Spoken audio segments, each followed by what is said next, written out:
ఈ రోజున 76th republic డేని మనం జరుపుకుంటున్నాం. ఎందుకంటే జనవరి 26 మనకు చాలా విశిష్టమైన రోజు. ఈ రోజున మనం మన రాజ్యాంగాన్ని అమల్లోకి తెచ్చుకుంటున్నాం. గణతంత్ర దినోత్సవం రోజున మన first citizen of the country president గారు కర్తవ్య పథ్ దగ్గర ఫ్లాగ్ని హాయిస్ట్ చేస్తారు. మనం రిపబ్లిక్ డే రోజున ఫ్లాగ్ని ఆల్రెడీ పైన పెట్టే పూలని అన్ఫాలింగ్ చేస్తాము. మీన్స్ మమ్మల్ని మేమే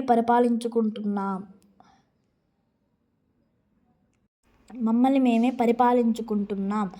మాకంటూ ఒక రాజ్యాంగం ఉంది. ఒక ఎలక్టెడ్ హెడ్ ఉన్నారు. మా రాజ్యాంగం మేమే ముందుకు వెళ్తున్నాం. మా సార్వభౌమాధికారం అనేది మా ప్రజల దగ్గర నుంచి మాకు వస్తుంది అని అర్థం. Thank you.